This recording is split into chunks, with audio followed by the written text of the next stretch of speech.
إلا على الظالمين ونشهد أن لا إله إلا الله وحده لا شريك له ونشهد أن محمدا عبده ورسوله.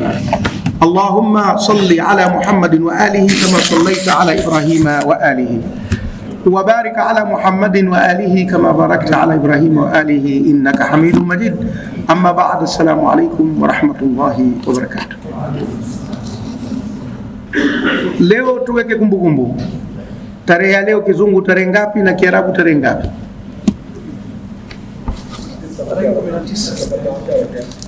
Amar, hebu andika tarehe hapa. Mwambie kalamu andike tarehe ya leo hapa kwenye karatasi nyeupe.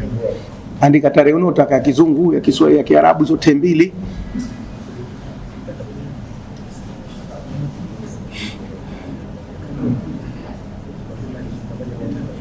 Na siku andika leo siku gani? Jumamosi.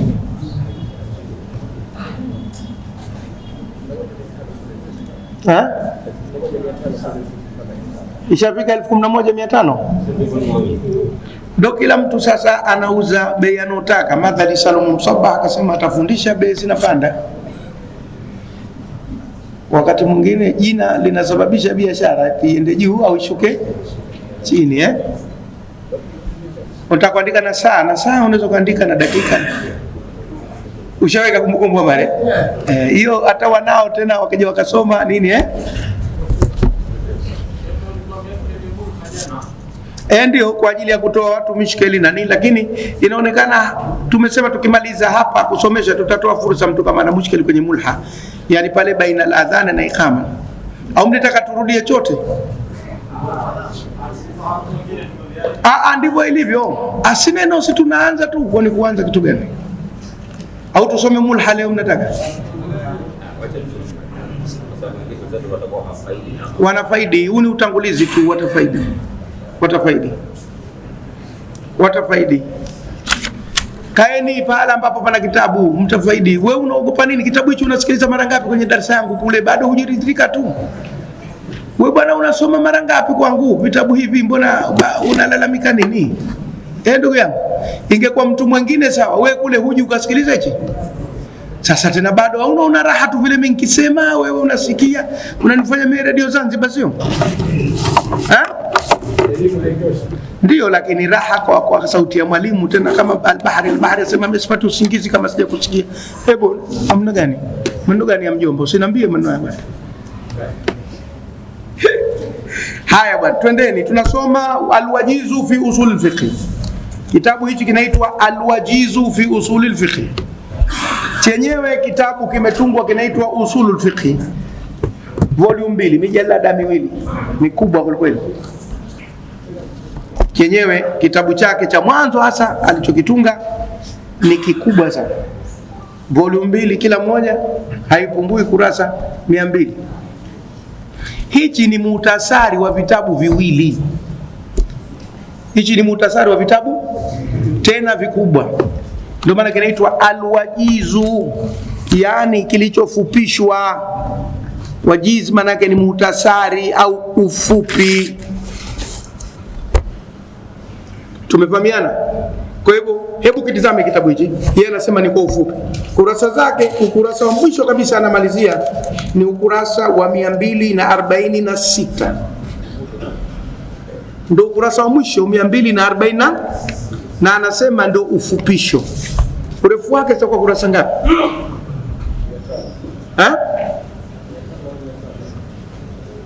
Zaidi.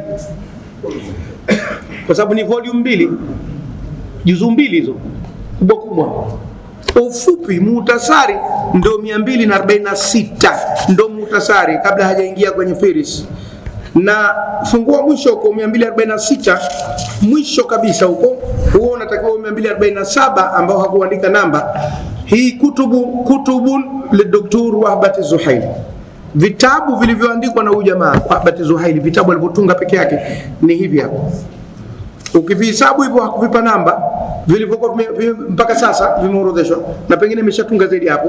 1 2 3 4 5 6 7 8 9 10 11 12 13 14 15 16 17 18 19 20. Hivi hapa ni 20 tu vilivyoorodheshwa. Alivyoandika yeye mwenyewe jamaa. Na bado yupo na anaendelea kuandika. vitabu 20. Sasa hivi ni profesa. Mimi sijapata taarifa za kufa kwake, na ninazo taarifa kwamba yuko hai na ameandika vitabu. Kwa hivyo kama sijapata taarifa ya kufa, sisemi ameshakufa, nasema yuko hai. Nafuata ile taarifa ya awali. Mashaallah, tabarakallah. Na humo ukitizama kuna hiyo usulul fiqh yenyewe ambayo ni mijalada miwili, iko 1, 2, 3, 4, 5, 6. Hiyo ya 6 hapo, kidoto cha 6, usulul fiqh alislami, juzuu ya kwanza na juzuu ya pili. Hicho ndo chenyewe, hichi ndo ufupisho wake. Hicho hapo cha 6 hapo katika nukta, usulul fiqh alislami. Huu unaitwa alwajizu fi usulul fiqh alislami. Huu ni muhtasari wa usulul fiqh alislami, lakini usulul fiqh alislami alioandika ndo hizo juzuu mbili, juzuu ya kwanza na juzuu ya pili, katika kwenye mabano hapo katika orodha ya vitabu vyake, kitabu cha 6 hicho. Na anayo tafsiri kitabu cha 8 cha 7 cha 8 hapo, at-tafsirul munir, kaandika tafsiri ya Qur'ani, tafsirul munir juzuu 16. Tafsiri ya Qur'ani ni tafsirul munir ya Dr. Wahbat Zuhaili, juzuu 16. Kwa hivyo huyu jamaa si mwepesi. Tunasoma kitabu cha mtu mzito kwa kweli. Siwezi kuendelea kuchambua vitabu vyote ambavyo kaviandika hapa. Ningetaka kukuonesha kuwa kaandika vitabu vingi na vikubwa kubwa.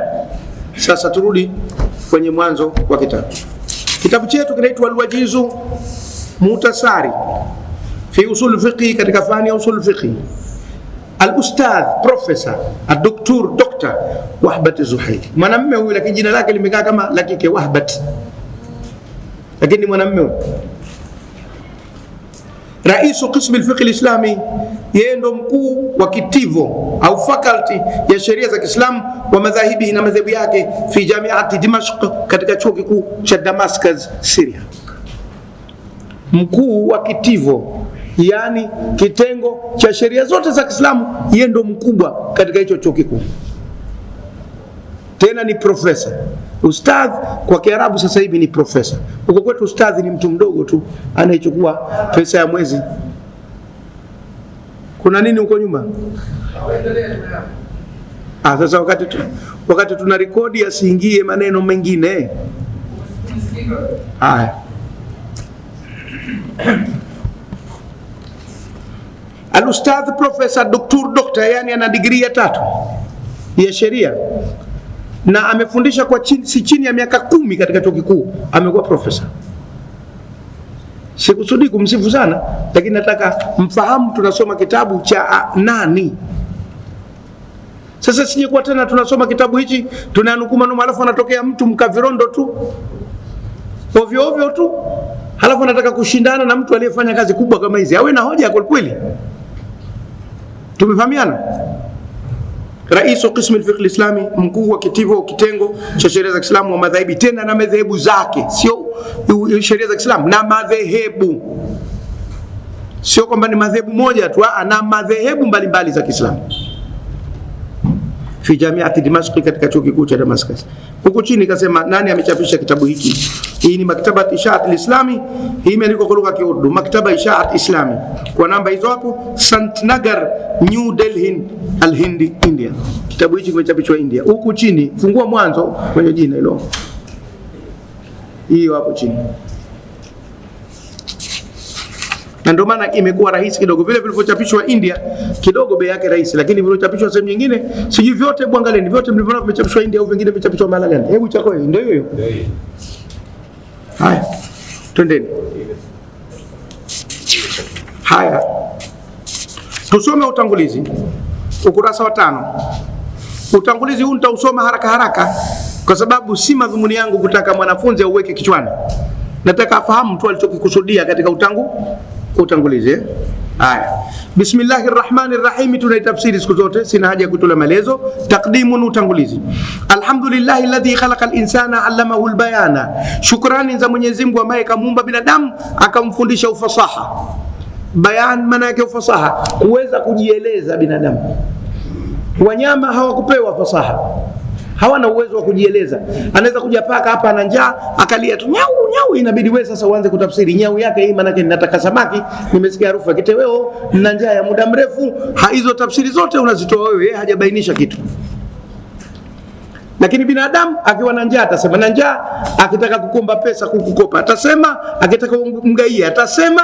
Kwa hivyo yana bayana, allamahu albayan. Na hili ndio jambo ambalo limemtofautisha binadamu kwa kiasi kikubwa na viumbe wengine, hasa wanyama, kwa kupata hii bayana. Tumefahamiana? Allamahu albayan. Wassalatu wassalamu ala Muhammadin nabiyil ummi sallallahu alayhi wasallam. Na rehema na amani zimshukie Nabii Muhammadin nabiyil ummi, nabii wa kimataifa. Tunatafsiri sisi nabii wa kimataifa, au nabii ambaye hakwenda chuo chochote kujifunza, kafundishwa na Mwenyezi Mungu. Tusitafsiri nabii mjinga, inakuwa tafsiri yake mbovu sana. Alladhi anzala Allahu alayhi alqur'ana, ambaye Mwenyezi Mungu kwake kateremsha Qur'an. Fakana, ikawa Qur'ani hiyo masdar alilmi, ndio chanzo cha elimu, wa nuri na nuru, wal hidayah na uongofu, wal khairi na khairi, maadama zaman, muda wa kudumu wakati, maisha yote. Wa ba'du, na baada ya haya. Huu utangulizi mzuri, hata mtu kama anatoa khutba ya Ijumaa anaweza kuchukua huu kama ulivyo akaufanya utangulizi wake. Hamad, tumefahamiana? Anaweza kuchukua huu akaufanya utangulizi wa khutba, akasema alhamdulillahi alladhi khalaqal insana 'allamahu albayan, wassalatu wassalamu ala Muhammadin nabiyil ummi alladhi anzala Allahu alayhi alquran. Anakwenda fakana masdar alilmi wan nuri wal hidayati wal khairi ma dama az-zamanu amma ba'du. Anaweza kwenda namna hiyo. Fa inna ilma usul al-fiqh min at-taraf al-ulum, hakika elimu ya usul fiqh ni katika elimu nzuri, wa habbiha, na inapendeza zaidi li ulama shari'ati al-islamia, kwa wanazuoni wa sheria za Kiislamu. Huwezi kuingia kwenye sheria za Kiislamu alafu usuli ukawa kwako ni sifuri. Huwezi kuzijua vizuri sheria, utakuwa kazi yako kukopa tu, kuigaiga tu, huzifahamu vizuri. Lianahu, kwa sababu hiyo, alilmu ndio elimu alladhi wadaahu almujtahiduna, wameiweka wenye kujitahidi asasan, kwa ndio msingi lilijtihadi wa kufanya jitihadi, wastimbati, na kuchipusha lahkami sharia, hukumu za kisheria, min almasadiri, kutokana na vyanzo mbalimbali, wal adillati sharia, na hoja za kisheria, nasia za kidondoo, walijitihidia, na za kujitahidi. Za kidondoo maana yake za kunukuu, kama vile aya, hadithi, hizo za kunukuu na ijmaa. Halafu unaanza kujitahidi kama kiasi na rai, zote hizo vyanzo vyake unazipata kwenye fani. Fakana huwa dhabitu, basi ikawa elimu hii ndio kidhibiti dakiki makini li usuli ijtihadi, kwa misingi ya kujitahidi. Huwezi kuwa mtu mujtahidi kwa unatoa na fatwa na kuhukumu wakati huna usulu alfiqh. Utakuwa kazi yako kuziiga sheria za wengine, na likitokea jambo jipya hawakulisema wa zamani, utasema hilo halimo. Halimo kweli kwenye vitabu, lakini kwenye sheria limo, ikiwa utajitahidi. Walumdatu, na nitegemeo fi fahmi sharia, katika kuzifahamu sheria za Kiislamu. Walhujjatu, na ni hoja fi salamati tafkiri, katika kusalimika kwa kufikiri, wa taarufu, na kutambua ala alahkami, jua hukumu. Sawaan almansusu alaiha, ni sawasawa kwamba hukumu hizo zimewekewa dondoo, amin najimatu, au zile zinazotokana anil ijtihadi, na kujitahidi, limaarifati ahkami almasaili, kwa ajili ya kujua hukumu za masala almustajidda, yanayokuwa mapya, walqadhaya almuasira, na kesi za kisasa. Yanazuka mambo ya kisasa. Ilipotokea kondom, wanazuoni wengi mwanzoni walibabaika, kwa sababu kondom haijai kuwepo huko nyuma.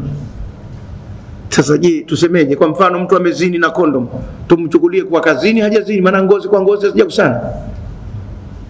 Wengine wakababaika wakasema kondom hata ukivaa, hata ukimwingilia mwanamke udhu hautenguki, kwa sababu hakuna mubashara wa ngozi kwa ngozi, hautenguki udhu.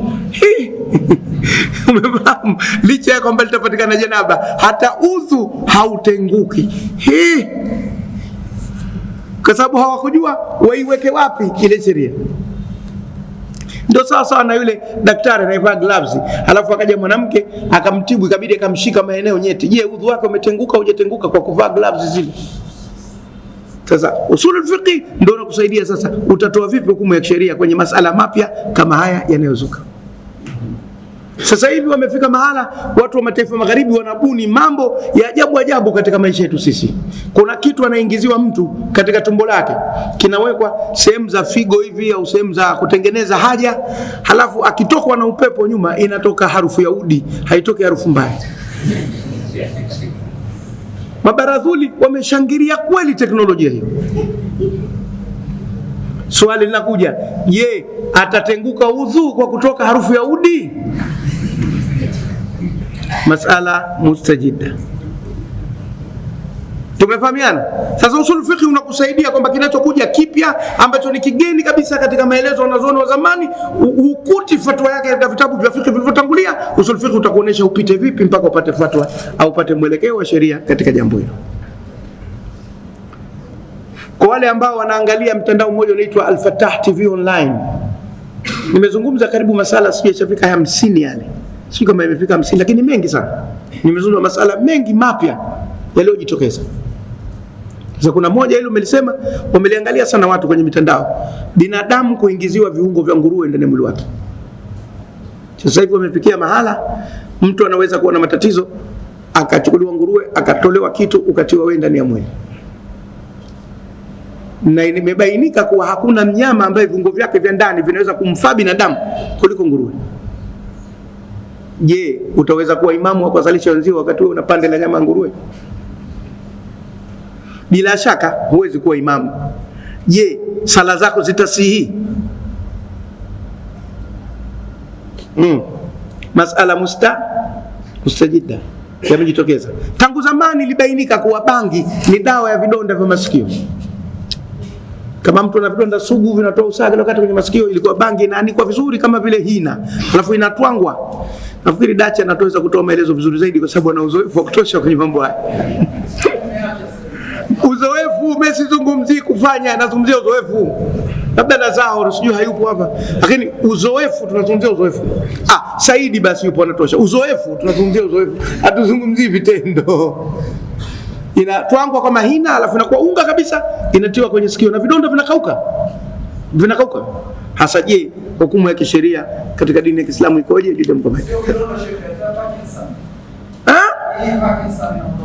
Haya bwana. Na dawa ya corona wajifukize watu. Sasa kuna mmoja hapa anaingia na nini? Mfahamishe vizuri yule anaingia na maski hapa. Mueleze kwamba akivuta bangi au anajifukiza.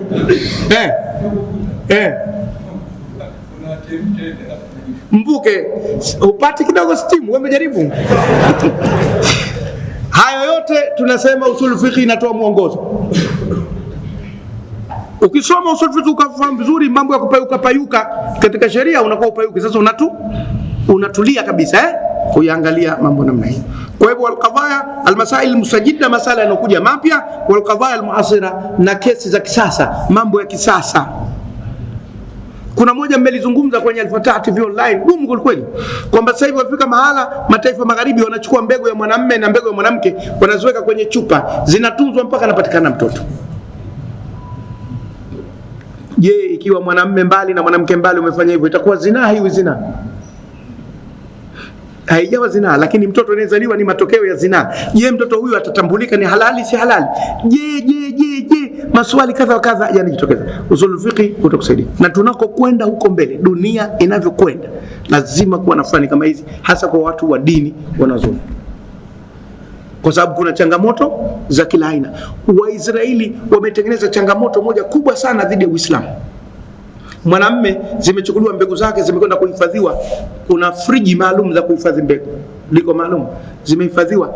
Akafa baada ya miaka 10, akaingiziwa mkewe, aliyekuwa mkewe, maana ndio kishakufa, akabeba mimba, akazaa mtoto. Kwa mtoto kazaliwa baada ya baba yake kufa kwa miaka 10, wa 11 kazaliwa yeye. Halafu wanakuuliza ni atarithi harithi, ni mtoto wa nani? Mimba imeingizwa na marehemu. Kazi yao kutu challenge sisi watu wa dini. Sasa watu wa dini ukishakuwa astaghfirullah na tasbihi unanimesha macho chini astaghfirullah, huwezi tena ulimwengu huu. Bora omba kufa ukapewe pepo yako. Tuachie sisi tupambane. Umeona usul fiqh utakwenda kote huko kukusaidia Haya, twendeni. Lidha, kwa ajili hiyo, kana la ghina anhu, imekuwa hakuna kutosheka na fani hili, ayi faqihin, kwa mwana faqihi yoyote, mwana sheria yote, au mutafaqihin, au mtafuta sheria ya Kiislamu yoyote, hatosheki na fani usul fiqh, lazima awe nayo. Alimin au mutaalimin, awe mwanachuoni au awe mwanafunzi, wote wanahitaji. Mimi naihitaji na wewe unanisikiliza unaihitaji. Sote, wala si kwamba mimi tena sihitaji tena. Mimi naihitaji zaidi kuliko unavyohitaji wewe.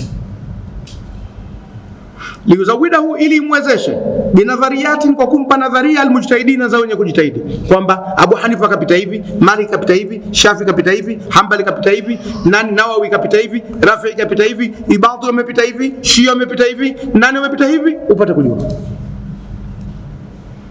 zile nadharia za wenye kujitahidi mbalimbali, upate kuzijua, kwa sababu wote hawa wanautumikia Uislamu, wanatumikia malengo ya Kiislamu, na si lazima awe mmoja tu peke yake kapatia.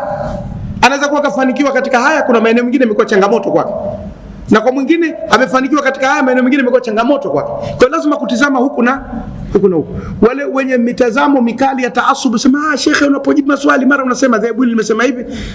Kwani hawana haki hawa madhehebu nyingine? Sema madhehebu yetu tu, kwani Muislamu ni madhehebu yenu tu? Of course kutakuwa na dhehebu moja litakuwa dominant, ndio linalotawala, lakini halizuili kuwasikiliza na wengine wanasema nini mahala popote pale. Kwa hivyo usul fiqh unaweza kusaidia katika hayo yote.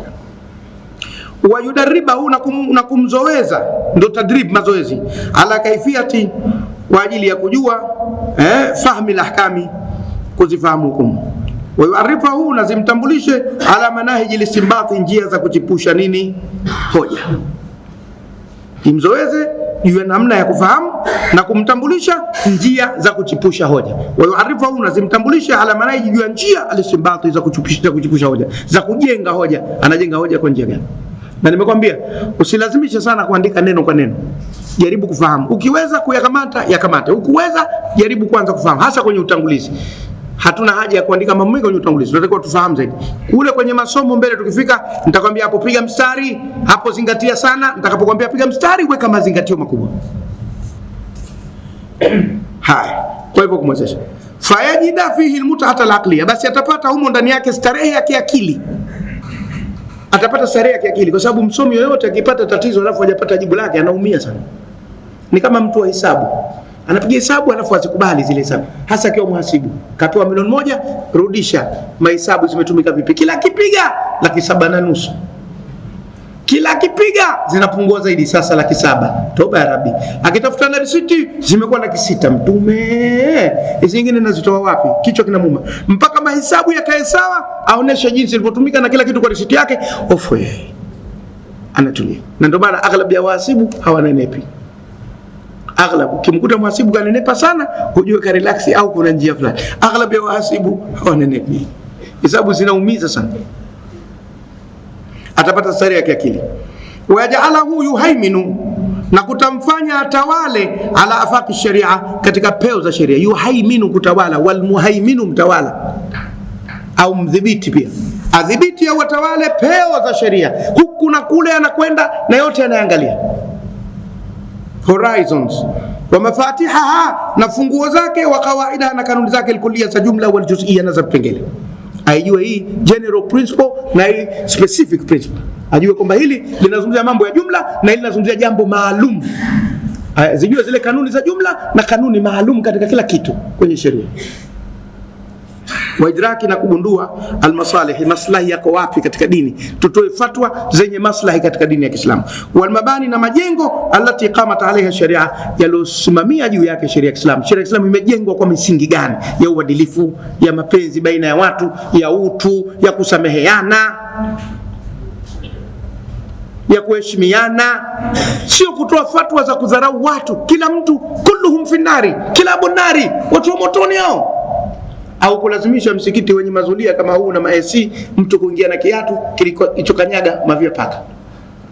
Kuna maslahi kwa Uislamu kuswali na viatu katika mazingira kama haya?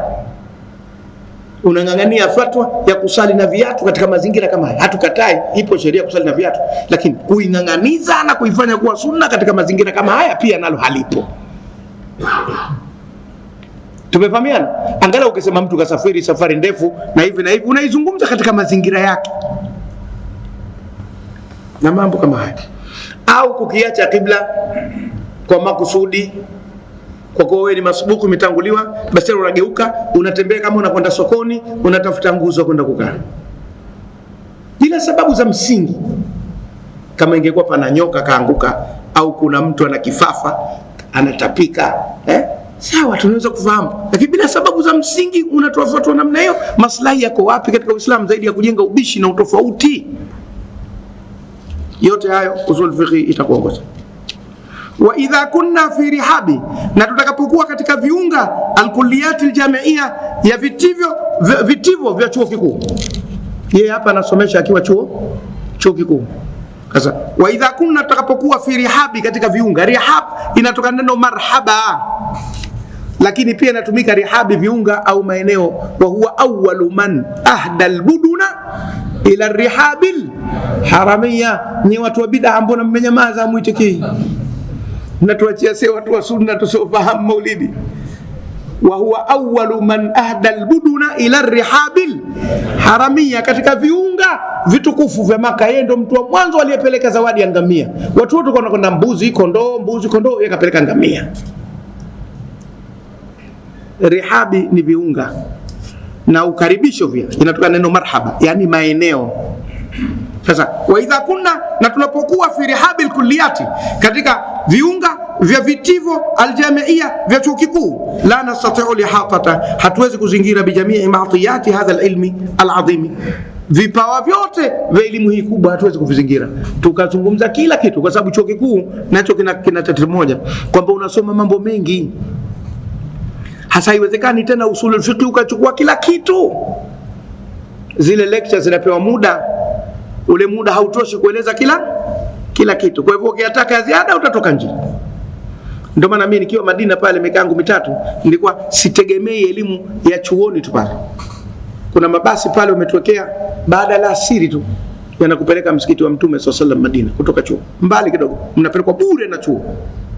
Na kule magharibi, katika miezi ya kawaida magharibi, kuna kuwa na darasa za mashekhe mbali, kila mmoja na kundi lake. Sasa chagua shekhe wako ukwenda kumsikiliza magharibi. Ukiondoa labda Ijumaa na Alhamisi mapumziko, Jumamosi, Jumapili, Jumatatu, Jumanne, Jumatano zote unakwenda kusikiliza. Halafu baada ya ishai yanakurudisheni bure. Na mtu unamkuta kakaa pale anasema nikasikilize mashekhe wa nini? Anakaa kitako, anaridhika na elimu ya darasani tu. Sasa sisi wengine tumekwenda kwa mashekhe pia. Sasa matokeo yake sasa hivi tumerudi, mwenzako uliosoma naye anakufuata, shekhe wewe mambo mengine yale umeyapata wapi? Nimepata wapi? Tulikuwa pamoja kule. Ulikuwa hutaki kwenda msikiti wa Mtume SAW. Wewe unataka ubaki tupige story huku chuoni. Unaona utajipa tabu. Twendeni, ndio ilmu. Wa muraatan li dhurufi talibi wa zamani dirasa, na kwa ajili ya kuchunga mazingira ya mwanafunzi na muda wa masomo, kama nilivyokuambieni. Kwa hivyo hawezi kufundisha mambo yote kwa wakati mmoja. Fa inna muhimmatana, kwani hakika jukumu letu, tujibu alaina, linatuwajibishia sisi, tabsita almasaili, kuyawepesisha masala, wa wad'i al-itari, na kuweka frame ashamili, pana laha, kwa ajili yake. Itar ni frame, uzio, kama hiyo frame ya duka, frame ya dirisha, frame ya mlango, ndo itar. Watarkizi, na kujikita ala tahdidi almafahimi alusulia, juu ya kuainisha ufahamu tu wa kiusuli, kwamba hili kiusuli nafahamika vipi, hili kiusuli nafahamika vipi. Wa ala aljawanibi atatbiqiyya, na juu zile pande za utekelezaji, almufidati, zenye kuleta faida, amaliyan wa nadhariyan, kivitendo na kinadharia. Kinadharia ni kifikra, mina katika hayo. Wadhālika, na hilo, bimanhajin mutawassitin, kwa kupita katika njia ya kati na kati, la tatwila fihi wala ijaz, hakuna kurefusha ndani yake wala kufupisha, mukhillan bil matlubi, kuna kupunja yale yanayotakiwa. Kajitahidi kwa kweli, anasema nipite kati na kati, nisirefushe ikachosha, nisifupishe ikawa haifahamiki. Wakana wadu hadha alkitabi, na imekuwa kuwekwa kwa kitabu hipi, lifuru'i kulliyati da'wati, kwa ajili ya matawi ya vitivo vya ulinganiaji lislamia wa Kiislamu, almutaadida mbalimbali fil bilad alislamia, katika miji yote ya Kiislamu, talbiyatan, kwa kuitikia, liraghbati, utashi alikhwati, wa ndugu la fadhil bora, alqaimina, wanukaa alayha, juu yake, fi Tarabulis algharb, katika Tarabulis ya magharibi, bil jamhuriyat libya, katika jamhuri ya Libya. Inaonekana aliwahi kwenda yeye katika kutembea alipofika Libya upande wa Tripoli, lakini magharibi ya Tripoli ya Libya, baadhi ya wanafunzi wakamuomba kwa profesa, hebu tutungie kitabu katika fani ya usul fiqh tuweze kufahamu, ni somo linatusumbua. Kwa hivyo ameandika kitabu hiki pia kwa kuitikia maombi ya watu wa Tripoli ya magharibi, wakati wa Libya haijawa na vurugu, imetulia. Tarabulis ndio inavyoitwa kwa Kiarabu, kwa Kiingereza Tripoli, ambayo Tripoli nafikiri Wataliana waliolika pale au nani waliotawala Libya ni Italiana. Wataliana wametawala muda mrefu. Katika filamu ya Omar Mukhtar ile Lion of the Desert siku hizi haiji sana kwenye TV. Zamani kwenye TV zaidi kitoka tukiipenda sana. Aliigiza mtu mmoja anaitwa Anthony Quinn haya. Wallaha as'alu, na Mwenyezi Mungu ninamuomba. Wallaha as'alu maf'ulun bihi muqaddam lafdhul jalalati litashrifi. Wallaha as'alu, na Allah ninamuomba, aniwafikana, tuseme amin, atuwezeshe, lima fihi, kwa kilichomo humu ndani ya kitabu hichi, alhuda wal khaira wal rashadi, kwa uongofu, khairi na muongozo, wa an yanfa'a al-ikhwata, na kiwasaidie ndugu at-tullaba, watafutaji elimu, bithamarati hadha al-ilmi, matunda elimu hii, alladhi, ambayo la mathila lahu, hana mfano, lada al-umami, kwa mataifa mengine, wa shu'ubi, ba umma, na mataifa al-ukhra mengine. Mwenyezi Mungu inshallah tusaidie. Al-Ustadh Dr. Wahbat Az-Zuhaili, unalipoandikwa jina lake Al-Ustadh Dr. Wahbat Az-Zuhaili, Zuhaili na asili yake ni Zuhailiyu, lakini ukisimama unasema tu Zuhaili Raisu qismi al-fiqh al-islami wa madhahibi bi jamiati Dimashq, na inaitwa Dimashq kwa Kiarabu. Waswahili na Uingereza wasema Damascus, lakini wenyewe wasema Dimishq, hasa ni Dimishq bi kasri dali wa kasri al-mim. Dimishq ndio inavyotamkwa katika lugha ya Kiarabu, ambao kwenye Biblia imeandikwa Dameski. Paulo akaingia katika mji wa Dameski, na walipotaka kumuua akashushwa kwa kikapu kutoka ghorofani. Lakini hayo hatutaki kwenda zaidi. Raisu qismi al-fiqh al-islami wa madhahibi, huyu ni mwenyekiti wa kitivo cha sheria za Kiislamu na madhehebu yake bijamiati katika chuo kikuu Dimishki cha Damascus. Sasa almuhtawayatu, yaliomo ndani ya kitabu hiki mengi kweli kweli, yaliomo ndani ya kitabu hiki hatuwezi kuyasoma yote, na kwa sababu tutayaona huko mbele, tuondokane tuende zetu moja kwa moja kwenye ukurasa wa 13. Hayo yaliomo yatajitokeza moja baada ya nyingine. Tukiyasoma haya ndio tumekisoma kitabu kizima. Twende ukurasa wa 13 tuone tutakapofika. Hapa sitokaza sana speed, nitakwenda kidogo kidogo kwa sababu ndio somo linapoanza. Nubdhatun tarikhiyatun 13. Nubdhatun tarikhiyatun, dokezo la kihistoria. Nubdha tunatafsiri dokezo. Asili ya nubdha manake ni tone, ni kitu kilichotupwa kwenye maji. Fanabadhnahu bil'arai, tukamtupa. Nabadha, kutupa. Nabadha fariqun min alladhina utul kitaba kitaba Allahi waraa dhuhuri. Nubdha, lakini tafsiriwa kuwa ni dokezo. Nubdhatun tarikhiyatun, dokezo la kihistoria. An nash'ati, juu ya kukua au kuanza ilmi usul fiqh, kwa ilmu usul fiqh. Ilianza anzaje elimu hii? Tukitaka kwenda ndani itachukua muda mrefu, ndio maana akasema dokezo tu, anakudokeza tu kihistoria ilianza vipi elimu hii. Watatawuri hii, na kuendelea kwake, iliendelea vipi, development yake. Wa taarifi hii, na utambulisho wake, kwa hii ni fani gani. Wa maudhuihi, na maudhui yake, yaliomo ndani ya fani hii ni kitu gani. Wa ghayati, na lengo lake, lengo la fani hii ni nini. Kwa hivyo kwenye utangulizi huu atajibu maswali hayo yote. Nubdhatun tarikhia, dokezo la kihistoria. An-nash'ati, juu ya kuanza ilmu usul fiqh, kwa ilmu usul fiqh ilianza vipi, atakujibu. Watatawuri, na kuendelea kwake, halafu ikaendelea mpaka hatua gani. Wa taarifi, na utambulisho wake, kwamba hii elimu ni kitu gani. Wa maudhui, na maudhui yake, kwamba ndani ya elimu hii panasomeshwa nini. Wa ghayati, na lengo lake, lengo la elimu hii ni nini, kwamba mtu anasoma ili apate nini. Tunashuka taarifu usul fiqh wa maudhui. Kwanza kuitambulisha usul fiqh na maudhui yake. Kaanza na kipengele cha kuitambulisha. Ukiulizwa usul fiqh ni kitu gani, uweze kujibu usul fiqh ni, na inazungumzia nini, uweze kusema inazungumzia kadha kadha kadha.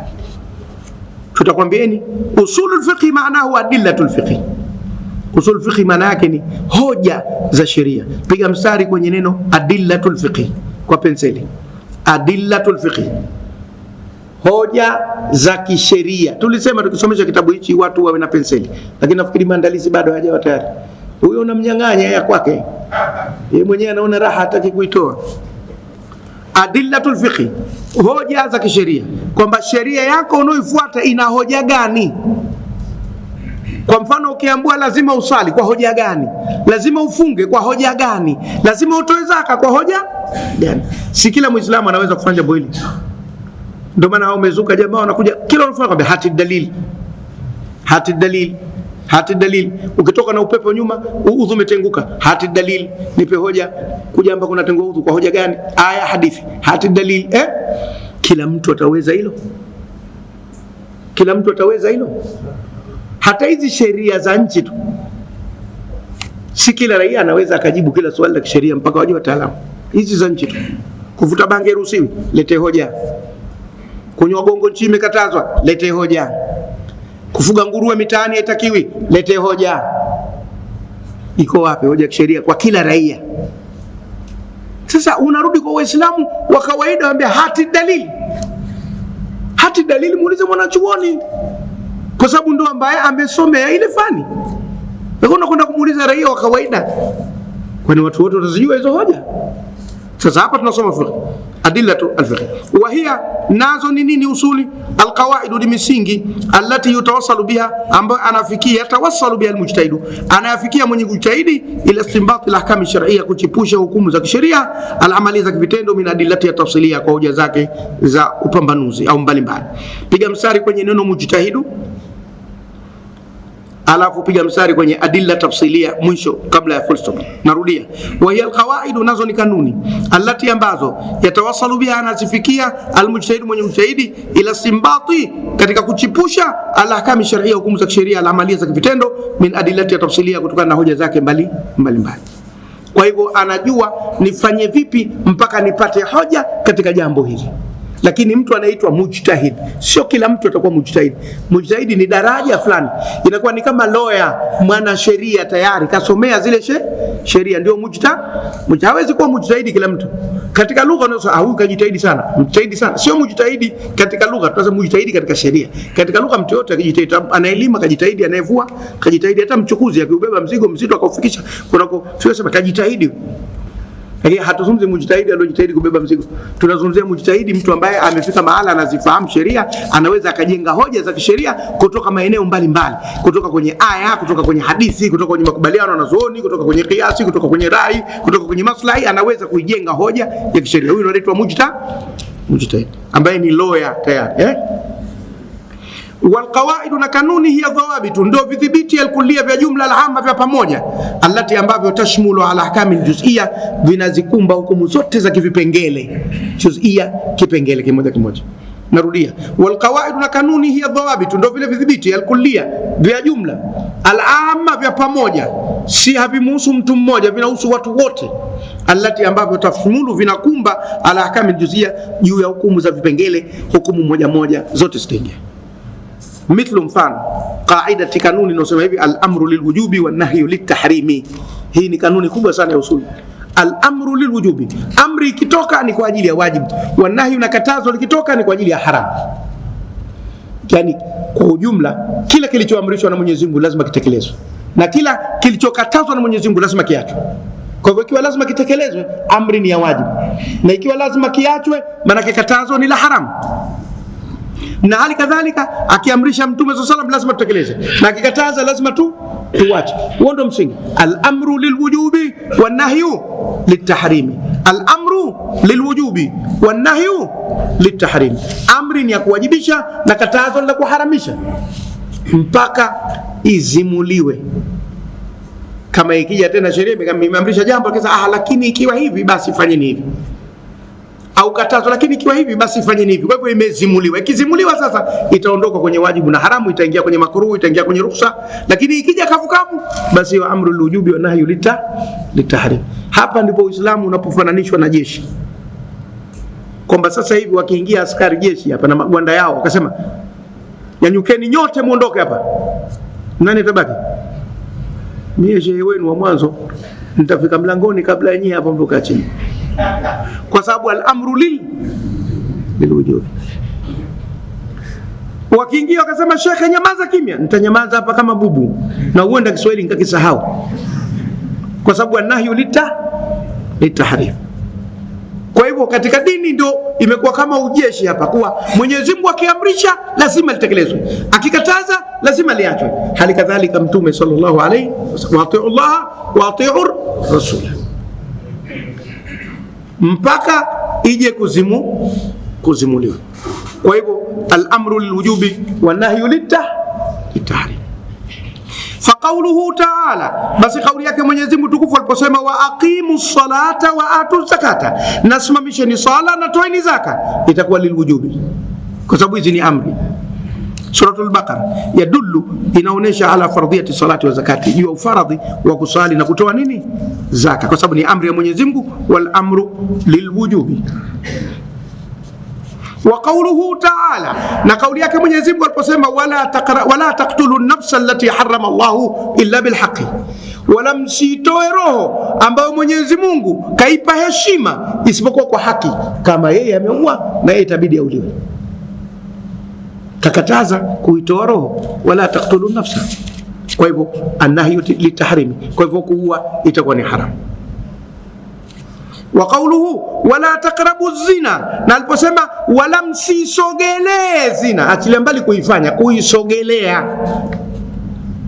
Umepanda daladala ukaona mwanamke ikavimba kama mbirimbi, unajisogeza na wewe, bibi sogea kidogo tukae vizuri, hiyo ni takrabu. Ikiwa hakuna nafasi ndo hapo masuala mengine, lakini kama unatafuta kwa makusudi itakuwa takrabu. Wala taqrabu, wala msisogelee, yani mahala ambapo unaweza kuiepuka iepuke, uwezi haya masala mengine.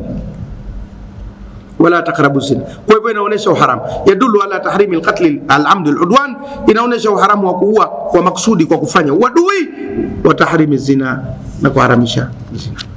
Makatazo yanaonesha uharamu na maamrisho yanaonesha wajibu. Kwa hivyo ile kanuni ya usul fiqh tumeiona inavyoweza kufanya kazi. Walmujtahidu, zingatia vizuri, na mwenye kujitahidi, mpaka mtu akapewa sifa mujtahidi katika sheria ya Kiislamu. Alladhi ladaihi malakatul lijtihadi, ni yule ambaye ana uwezo wa kujitahidi. Malaka ni uwezo. Wa huwa alladhi yatamakkanu, naye ndio yule ambaye anaweza min istikhdami, kutumia hadhi alqawaidi, kanuni hizi, waja'aliha tariqan, na kuzifanya njia, lifahmi alahkami, kwa ajili ya kufahamu hukumu, wastifadatiha min aladilla, na kufaidika nazo kutokana na hoja mbalimbali. Hili lote lipige mstari ulizingatie. Walmujtahidu alladhi ladaihi malakatul ijtihadi wa huwa alladhi yatamakkanu min istikhdami hadhihi alqawaidi waja'aliha tariqan lifahmi alahkami wastifadatiha min aladilla. Hili zingatio kubwa sana katika somo, kumjua mujtahidi nani. Na wallahi kama tutaweka kigezo hapa kuwatafuta mujtahidina katika nchi yetu, tunaweza kupata tabu kubwa sana. Unaweza kumdhani huyu ni mujtahidi, lakini ukimtia kwenye vigezo ukaanza kuona kumbe naye huyu tunamheshimu tu, lakini hajafika popote. Tumefahamiana vizuri hapo? Sisemi hakuna, la hasha, lakini nataka kusema ukiamua kuweka vigezo unaweza kuwatoa wengi ambao wewe ulidhani kuwa ni mujtahidin, kumbe ni muqallidina, kazi yao kuiga tu. Kwa hivyo na mwenye kujitahidi ni yule ambaye ladaihi malakatun, ana uwezo lijtihadi wa kujitahidi. Wa huwa alladhi, nayo ndio yule ambaye yatamakkanu, anaweza min istikhdami, kutumia hadhi alqawaidi, hizi kanuni tulizosema, waja'aliha tariqan, na kuzifanya njia, lifahmi alahkam, kwa ile kufahamu hukumu, wastifadati, na kufaidika nazo, min aladilla, kutokana na hoja mbalimbali. Akishakuwa na uwezo huo, basi huyo sasa ndio mujtahid. Wal ahkamu, na hukumu ni nini? Hiya thamaratul istinbati, piga mstari kwenye thamaratul istinbati. Wal ahkamu, na hukumu, hiya ni zile thamaratu, tunda listinbati, la kuchipusha hoja, ndio hukumu. Hukumu inakuja baada ya hoja. Kwa hivyo hoja ndio mzizi, hoja ndio shina, hoja ndio matawi, halafu ndio unaipata hukumu. Hukumu haiji bila ya hoja. Kwa hivyo hukumu ndio tunda. Zile hoja zako zote utakazotoa mwisho, mbwe tunapata hukumu gani hapo? Lazima sasa tupate hukumu. Tukipata hukumu ndio tunda la zile hoja za kisheria. Wa hiya almutaalliqatu, nayo hukumu ni nini? Ile inayofungamana bi af'ali almukallafina, na vitendo vya wanaolazimishwa na sheria. Piga mstari chini ya neno mukallafina, wanaolazimishwa na sheria. Inaitwa legal personality, wana ule utu wa kisheria. Wako ambao si mukallafina, kama mwendazimu. Mwendazimu hana utu wa kisheria, atahukumiwa kwa hukumu za mentally, hahukumiwi kwa hukumu za kimahakama. Hasa mtu kichaa kaua, halafu unampandisha mahakamani, unaanza kumhoji, kwa nini uliua? Atakwambia hata hakimu nataka nikuue. Haya, mnajadili nini hapo? Mnamshtaki nini? Hakuna. Kwa nini ulikunya msikitini? Nasema mimi kwangu mavi si najisi udi. Haya, bala so chizi. Sasa chizi unampandisha mahakamani vipi? Unamhukumu kwa hukumu za mental. Anaambiwa tu kwamba huyu sasa kwa kiwango hichi asitoke nje, atafanya matatizo. Kwa hivyo awe na utu wa kisheria, ndio mukallaf. Mtu mzima baleghe, ana akili, yule ndio mukallaf. Na hata mtoto mdogo akifanya makosa atahukumiwa. Ziko mahakama za kitoto kwa sheria zake maalum, kwa sababu hana utu wa kisheria, legal personality hana. Kwa mukallaf ni yule mwenye utu wa kisheria. Au kwa mfano ukamkuta Mkristo anakula nguruwe, halafu unamkamata, unamshtaki kwa lipi? Atakwambia mimi kwangu si haramu. Hata mkijadiliana ukamwambia kwa sababu Taurati imeandika na nguruwe kwa kuwa hakupasuliwa ukwato na wala hali ya kicheua, nyama zao msile na mizogo yao msiguse, imeandikwa hivyo. Akamwambia siamini Agano la Kale. Tunamwambia nini? Sheria yake tofauti, kwa sababu hana utu wa kisheria katika kipengele kile. Kwa hivyo kujua legal personality ni kitu muhimu sana, kwamba anao utu wa kisheria wa kuhukumiwa katika hili au hana. Tumefahamiana vizuri hapo? Pengine mahala pameandikwa usiguse hapa, halafu akapita mtu haoni, kipofu, akagusa, unamkamata. Anajuaje kama pale usiguse? Si uone pameandikwa hapa, naona vipi na mimi kipofu? Kwa hivyo hawezi kushtakiwa kwa kosa lile, labda iwe kuna kitu kingine cha kumjulisha. Kwa hivyo utu wa kisheria ndio mukallafina.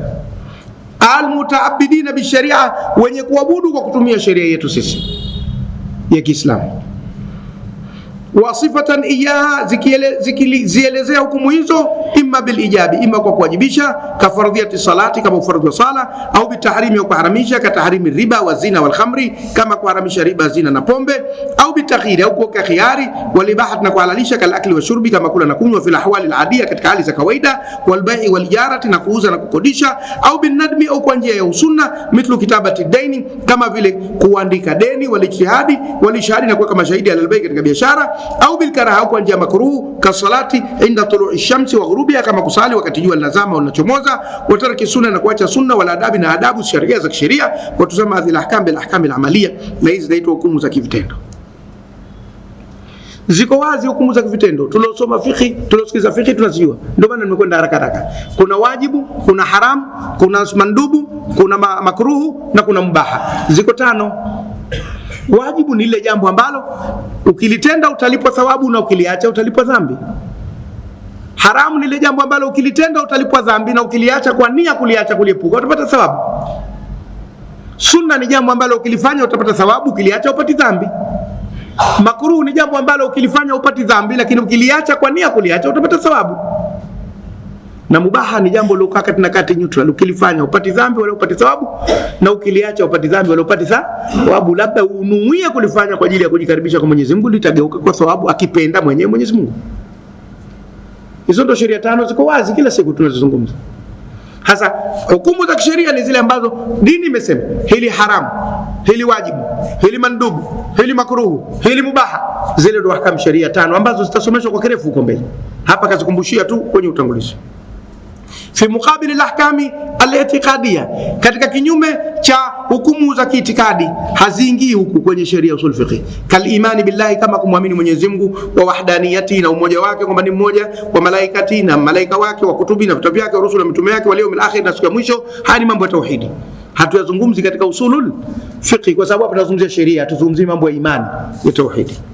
Wal ahkam al akhlaqiyya, na vile hukumu za kitabia, ka wujubi sidqi, kama kupasa kusema ukweli, wa hurmati al kadhibi, na uharamu wa kusema uongo. Hizi zinazungumziwa katika mambo ya akhlaqi, mambo ya tabia. Sisi tunazungumzia mambo ya sheria tu, halali, haram, wajibu, mandubu, makruhu na mubaha. Tumefahamiana? Ndio usul fiqh. wal adillatu tafsilia, na kusema kutoka hoja mbalimbali. Hiya al adillatu juz'iyya, ni zile hoja za vipengele, allati tataallaqu, zinazofungamana bi mas'alatin bi khususiha, katika masala yake maalum, kila masala na hoja yake. Watadullu ala hukmin bi'aini, na zinaonyesha hukumu kwa dhati yake, ka kaulihi ta'ala hurrimat alaykum ummahatukum, kama alivyosema Mwenyezi Mungu katika sura Nisa, imeharamishwa kwenu kuwaoa mama zenu. Na ikija hurrimat, pana takdiri ya neno hurrimat alaykum nikahu ummahatikum, imeharamishwa kwenu kuwaoa mama zenu. Kwa mama yako wa aina yoyote ile ni haramu kumwoa, na bibi yako wa aina yoyote ile ni haramu kumwoa, kwa sababu bibi yoyote ni mama. Kwa hivyo hii tayari ni hukumu, na hoja yake iko tofauti kabisa, iko sehemu mbali, unakwenda kuichukua kuileta kusema haramu kumwoa mama. Hati dalil hurrimat alaykum ummahatukum, Sura Nisa. Fa inna yadullu ala tahrimi lumahati, hiyo inaonesha kuharamisha kuwaoa mama. Wa qawluhu ta'ala, na kauli ya Mwenyezi Mungu anasema fajtanibu rijsa min al-awthani, jiepusheni na uchafu wa mizimu. Awthani ni mizimu, tena yanaingia masanamu na kitu chochote kile, lakini asili ya awthani ni mizimu. Ndio maana Mtume sallallahu alaihi wasallam kabla hajafa, katika dua aliyosikika akiomba sana, alisema Allahumma la taj'al qabri wathanan yu'badu, ewe Mwenyezi Mungu usilifanye kaburi langu mzimu unaoabudiwa, wasije watu wakaniabudu. Najiulize kwa nini Mtume sallallahu alaihi wasallam anaomba dua hii. Narudi kukwambia, na siku zote ninasema kwamba aghlabi ya watu wanaoabudiwa sio watu wanaochukiwa, ni watu wanaopendwa, ndio wanaoabudiwa. Wewe umesikia nani anakwenda kuabudu kaburi la Firauni? Wapi? Hata huko Misri kwenyewe alikoishi Firauni, hakuna mtu asema tunakwenda kuabudu kwenye kaburi la Firauni, kwa sababu kachukiwa. Umesikia wapi watu wanafunga safari kwenda kuabudu kwenye kaburi la Hitler au Mussolini au Francisco Tito, dikteta mashuhuri wa karne ya 19? Umesikia watu wanakwenda kuabudu kwenye makaburi ya watu kama hao? Lakini utasikia watu wanafunga safari kwenda kaburi la wali, kaburi la sharifu, kaburi la nabii. Watu wazuri ndio wanaoabudiwa. Sasa lazima utahadhari, nikisha kufa kwa kunipenda hawa wasije wakaniabudu, watakuwa wamekosea. Allahumma la taj'al qabri wathanan yu'badu, ewe Mwenyezi Mungu usilifanye kaburi langu mzimu unaoabudiwa baada ya kufa. Maana kama kaburi lake, na maana Mtume anasema kabla hajafa, maana anakusudia nitakapokufa, nitakapozikwa, wasije watu wakaniabudu. Awthana mizimu. Fajtanibu rijsa min al-awthani, jiepusheni na mizimu, uchafu wa mizimu ya kuabudu. Wajtanibu, na jiepusheni kaula zuri, na kauli ya kuzua, maneno ya uongo mnayatengeneza tu, jiepusheni nayo. Fa inau yadullu ala tahrimi al-wathaniya wa shahadati zuri, ai inaonesha uharamu wa kuabudu mizimu na kuzusha maneno ya uongo au shahidi wa uongo.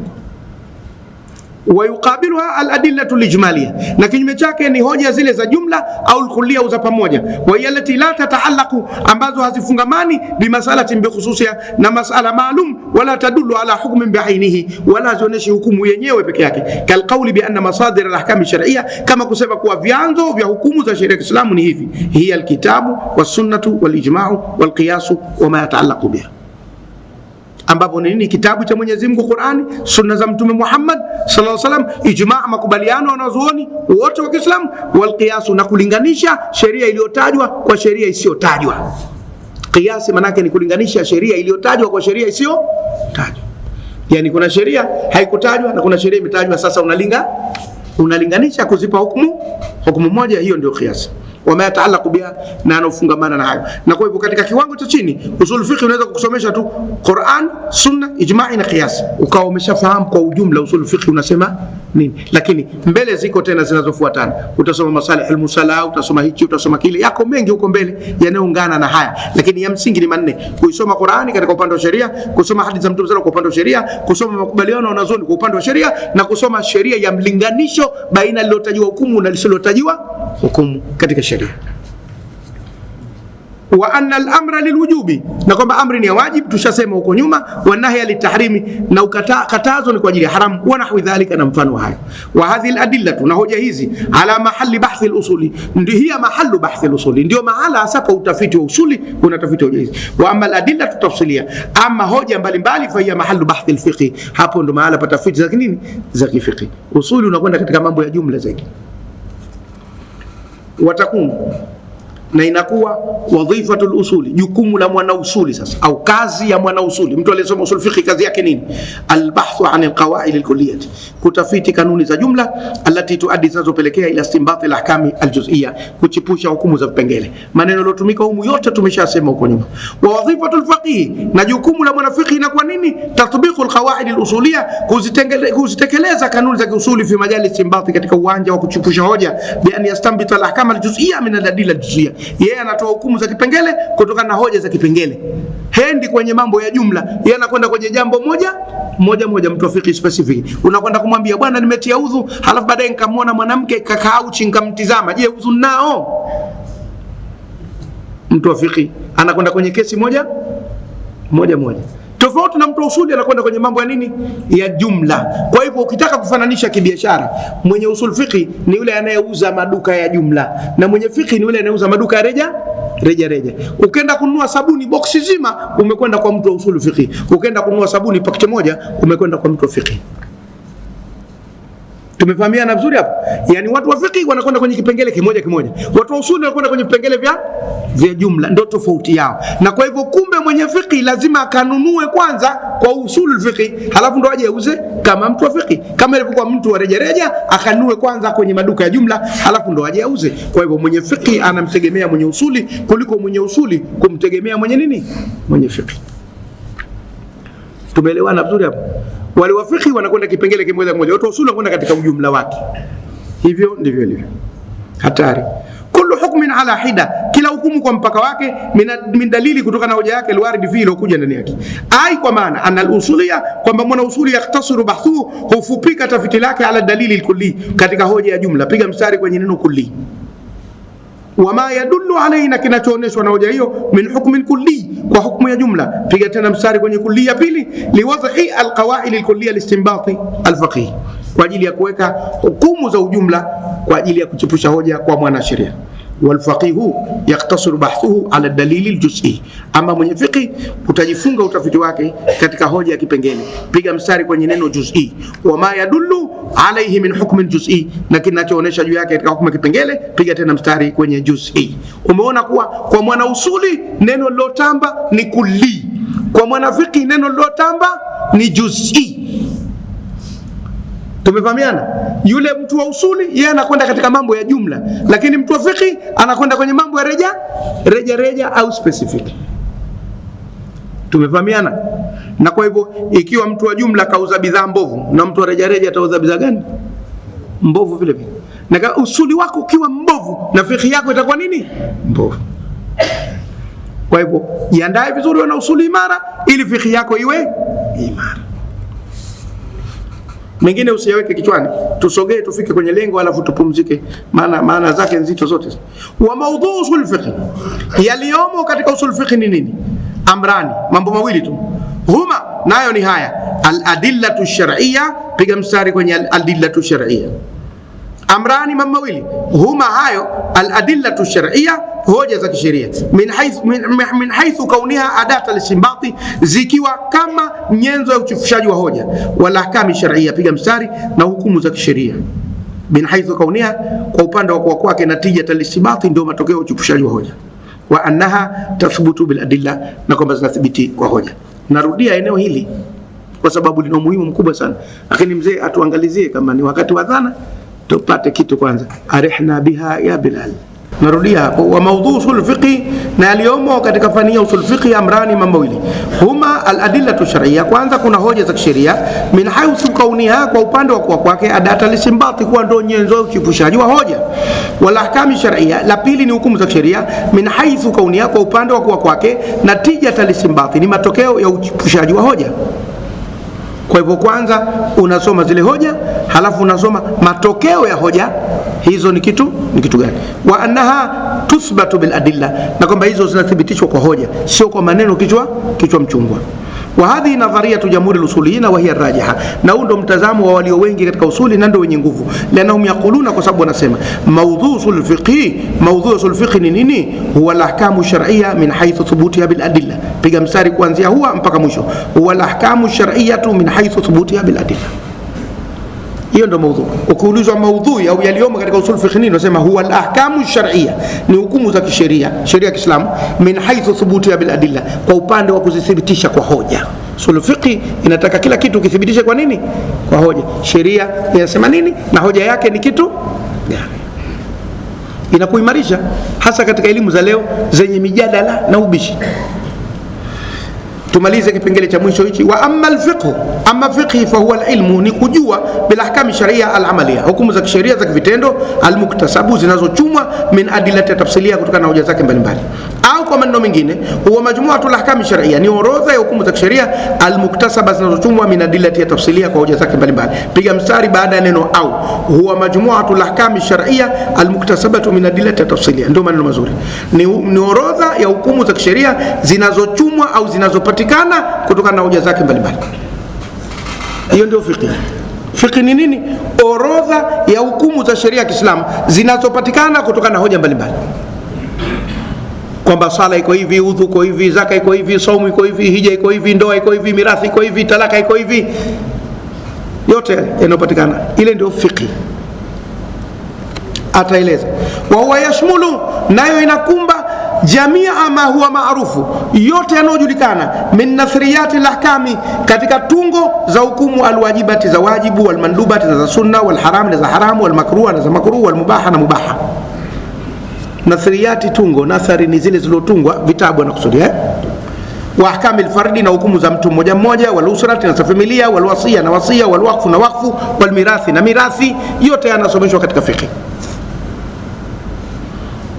Walfaqihu, na mwanafiki, yu'na, yeye dhumma na nuni tefata, yu'na ndio inavyosomwa, anashughulishwa. Yu'na, anashughulishwa. Man dakhala fi ma la ya'nihi hasala ma la yurdihi, warabu wamesema atakayeingia katika lisilomhusu atapata lisilomridhi. Umeyataka mwenyewe. Walfaqihu yu'na, na mwanafiki anashughulishwa bitatbiqi, kutekeleza alqaidati alusuliya, kanuni za kiusuli, ala aljuz'iyat, ya pengele mbalimbali.